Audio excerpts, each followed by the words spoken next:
A paz a todos. Vamos continuar a leitura do livro Rumo aos 120 anos, capítulo 6. Qual é a melhor dieta? A ciência está lutando para acompanhar a variedade de dietas disponíveis hoje. Qualquer livro de dieta que se torne um best-seller afirma ser a solução para a saúde ou perda de peso, ou ambos, e parece ser apoiado por uma lista longa de sugestões e evidências científicas ostensivas. As propagandas disseminadas na mídia com títulos bombásticos que imediatamente chamam nossa atenção e que afirmam ser baseadas em pesquisas que tentam demolir o que pensávamos que sabíamos sobre nutrição só aumentam a incerteza, diante de um público que está sempre procurando uma solução mágica. No entanto, a ciência da nutrição não muda da noite para o dia, e as mudanças de conceitos levam tempo. Ao contrário do que é afirmado quando você lê afirmações tão radicais ou que pleteiam uma exclusividade. Em vez disso, novas informações são acionadas ao assunto, e vários estudos levam ao desenvolvimento de uma compreensão mais ampla do estilo alimentar ideal. A verdade é que não existe um único método de alimentação que seja sempre eficaz para os diferentes grupos étnicos e populacionais. Por exemplo, é um consenso que o consumo de frutas, verduras e legumes fornecem excelentes nutrientes, mas os esquimós se alimentam de salmão, aves, focas, caribus, boi almiscarado, raposa, urso polar e baleia. Acaso esse estilo alimentar se encaixaria em um país tropical?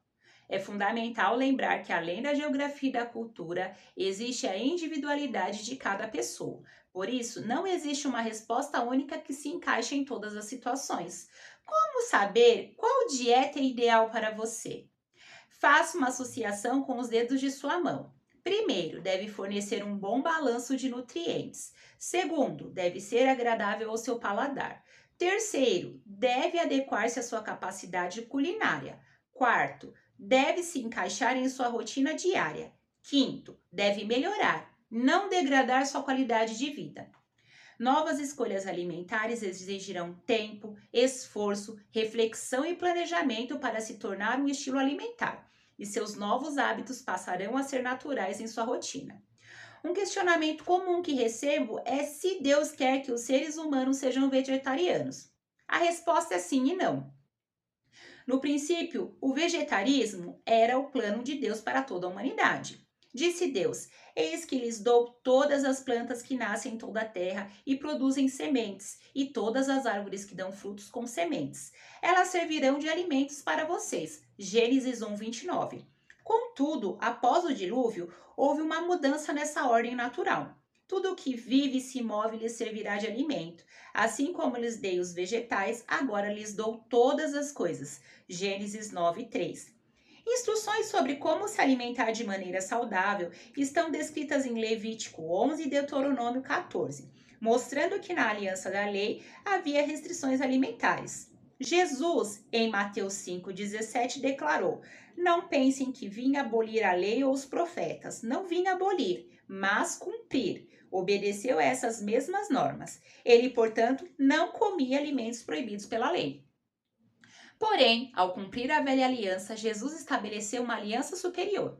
Jesus tornou-se, por isso, a garantia de uma aliança superior. Hebreus 7, 22. Hoje não estamos mais debaixo da aliança da lei, mas da aliança da graça, porque toda criatura de Deus é boa e não há nada que rejeitar, sendo recebido com ações de graças, porque pela palavra de Deus e pela oração é santificada.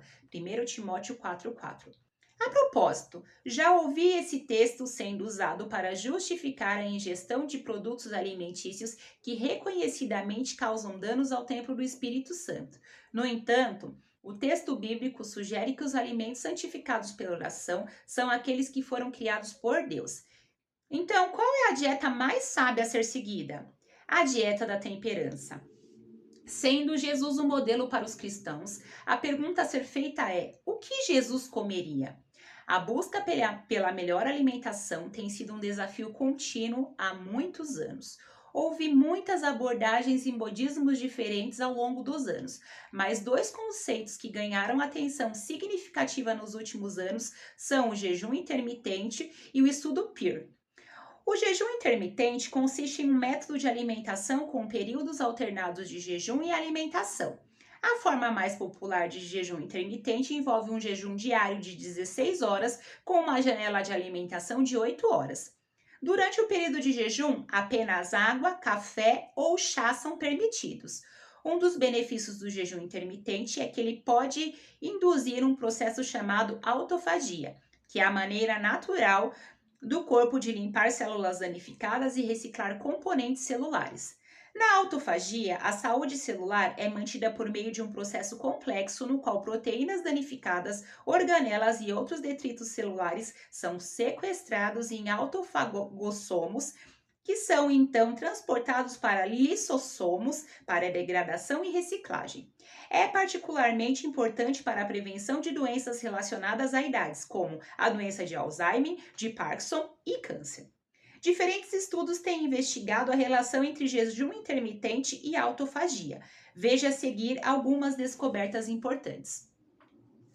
O artigo de revisão Jejum, ritmos circadianos e alimentação com restrição de tempo na vida saudável, publicado em 2016 em um jornal inglês, resume as evidências atuais sobre os efeitos da alimentação com restrição de tempo. Um tipo de jejum intermitente na saúde metabólica e na autofagia. Os estudos observam que o jejum intermitente pode aumentar a autofagia, induzindo estresse celular. No entanto, elas assinalam a necessidade de realizar mais pesquisas para confirmar essa relação. No estudo, o jejum intermitente do amanhecer ao pôr do sol durante 4 semanas consecutivas induz respostas proteômica, sérica, anticancerígena e melhora a síndrome metabólica. Publicado em 2020, os pesquisadores sugerem que o jejum intermitente do amanhecer ao pôr do sol durante 4 semanas consecutivas, que está em sincronia com o ritmo circadiano e a rotação da Terra, pode ser um tratamento adjuvante na síndrome metabólica e deve ser testado na prevenção e tratamento de cânceres induzidos pela síndrome metabólica. O estudo intitulado Jejum, Mecanismos Moleculares e Aplicações Clínicas, publicado em 2014, mostrou que o jejum tem o potencial de retardar o envelhecimento e ajudar a prevenir e tratar doenças ao mesmo tempo que minimaliza os efeitos secundários causados por intervenções dietéticas crônicas, por melhorar os mecanismos de resposta de adaptação celulares. Já o estudo Efeitos do Jejum Intermitente na Saúde, Envelhecimento e Doenças, publicado em 2019, mostrou que pacientes com diabetes tipo 2 em uso de hipoglicemiantes orais, ao utilizar o jejum intermitente como rotina dietética, tiveram uma redução nas dosagens dos medicamentos e, em alguns casos, a suspensão deles. O estudo PER, publicado em 2017, trouxe uma mudança de paradigma do que era comumente entendido como uma dieta saudável, com base na pirâmide alimentar Food, uma agência federal do Departamento de Saúde e Serviços Humanos dos Estados Unidos, publicada em 1982. Esse estudo, realizado em 18 países, acompanhou durante 10 anos, de 2003 a 2013, um total de 135.335 indivíduos com idades compreendidas entre os 35 e os 70 anos e concluiu o seguinte: a elevada ingestão de hidratos de carbono esteve associada a um maior risco de mortalidade total, enquanto a gordura total e os tipos individuais de gordura estiveram relacionados com uma menor mortalidade total. A gordura total e os tipos de gordura não foram associados a doenças cardiovasculares, infarto do miocárdio ou mortalidade por doenças cardiovasculares, enquanto a gordura saturada teve uma associação inversa com acidente vascular cerebral. As diretrizes dietéticas globais devem ser reconsideradas à luz dessas descobertas. Uma das principais descobertas do estudo PER foi que uma dieta rica em frutas, vegetais e grãos integrais foi associada a um risco reduzido de doença cardíaca, acidente vascular cerebral e mortalidade. Esse tipo de dieta também é consistente com os princípios do jejum intermitente, que enfatiza o consumo de alimentos integrais e ricos em nutrientes durante o período de alimentação. Outro achado importante do estudo PIR foi que uma dieta rica em carboidratos refinados, como açúcar e farinha branca, estava associada a um risco aumentado de doença cardíaca e mortalidade. O jejum intermitente pode ajudar a reduzir o consumo desses tipos de alimentos, limitando a janela de alimentação e promovendo o consumo de alimentos integrais e não processados. O jejum intermitente também demonstrou melhorar a sensibilidade à insulina e reduzir a inflamação. Fatores importantes no desenvolvimento de doenças crônicas, como doenças cardíacas e diabetes. De acordo com o estudo PIR, dietas ricas em carboidratos refinados estão associadas ao aumento da inflamação, enquanto dietas ricas em frutas, vegetais e grãos integrais estão associadas à redução da inflamação. Obviamente, é importante lembrar que não existe uma abordagem única para a dieta e que as necessidades e preferências individuais devem ser levadas em conta. Uma pergunta frequente é sobre o padrão atual de comer a cada 3 horas. Houve vários estudos sobre comer a cada 3 horas versus jejum intermitente. Aqui estão algumas das principais descobertas. Comer a cada 3 horas. Um estudo publicado na Obesity demonstrou que durante a perda de peso, a ingestão de refeições com alto teor de proteína melhorou a saciedade diária e o controle do apetite noturno, enquanto a maior frequência alimentar não teve relativamente nenhum impacto nesses resultados. Estes dados sugerem que uma dieta de restrição energética, contendo um aumento moderado na proteína dietética consumida em 3 refeições diárias ou menos, leva a um melhor controle do apetite e saciedade em homens com sobrepeso e obesos. Outro estudo do jornal americano descobriu que consumir pequenas refeições frequentes ao longo do dia pode levar a um melhor controle do açúcar no sangue em indivíduos com diabetes tipo 2. No entanto, um estudo descobriu que comer refeições menores e mais frequentes não resultou em maior perda de peso em comparação com refeições maiores e menos frequentes. Jejum intermitente. E uma revista publicada nos Estados Unidos descobriu que o jejum intermitente pode levar à perda de peso, melhorar o controle do açúcar no sangue e reduzir a inflamação. Outro estudo publicado na revista descobriu que o jejum intermitente pode levar à diminuição da resistência à insulina e melhorar a tolerância à glicose. No entanto, um estudo publicado na revista Nutrição descobriu que o jejum intermitente pode não ser apropriado para todos, especialmente aqueles com condições de saúde específicas como distúrbios alimentares ou diabetes. É importante notar que não há uma abordagem melhor que funcione para todos quando se trata de frequência e horários de alimentação. Diferentes indivíduos podem ter diferentes necessidades metabólicas, preferências e estilo de vida que podem afetar a eficácia de vários padrões alimentares. Em geral, o fator mais importante para alcançar e manter uma boa saúde é ter uma dieta equilibrada e nutritiva que atenda às suas necessidades e preferências individuais. Isso pode envolver experimentar diferentes padrões alimentares e consultar um profissional de saúde ou nutricionista para encontrar a melhor abordagem para você.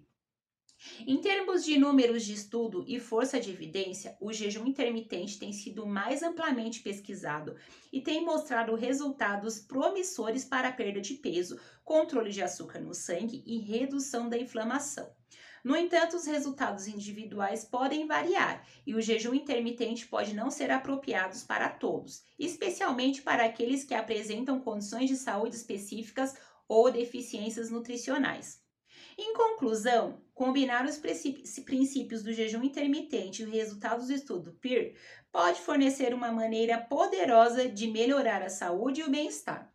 Ao promover o consumo de alimentos integrais e ricos em nutrientes e limitar a ingestão de carboidratos refinados, os indivíduos podem reduzir o risco de doenças crônicas e melhorar sua saúde geral. Veja algumas dicas para uma boa alimentação. Primeiro, limite a ingestão de alimentos processados, 3 brancos, farinha refinada, açúcar refinado e sal refinado. 2. Diminua a ingestão de líquidos durante a refeição.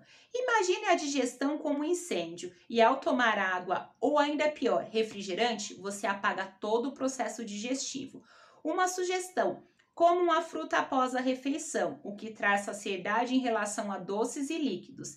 Nesse processo de retirada de líquidos, procure consumir até 150 ml. Não repita, comer uma vez a cada refeição é suficiente. Coma devagar, dê garfadas menores, concentre-se na comida. Sente-se à mesa e faça da refeição um momento prazeroso, saboreando os alimentos e a companhia de pessoas queridas. Coma porções pequenas. Se você quiser escalar uma montanha, faça um curso de alpinismo, mas não permita que seu prato seja um Monte Everest. Não acredita na história de que se você for magro pode comer de tudo que não engordará. Pratique o domínio próprio. Lembre-se, a qualidade da comida leva a comer menos quantidade. Aqui fica uma dica: na hora da escolha, lembre-se de que as frituras não são saudáveis, independente do óleo a ser usado. Já para o preparo de comidas e temperos, é bom escolher o óleo de coco ou palma, banha de porco e azeite de oliva. Deus abençoe por ter acompanhado essa leitura comigo. Amanhã nós vamos iniciar o capítulo 7.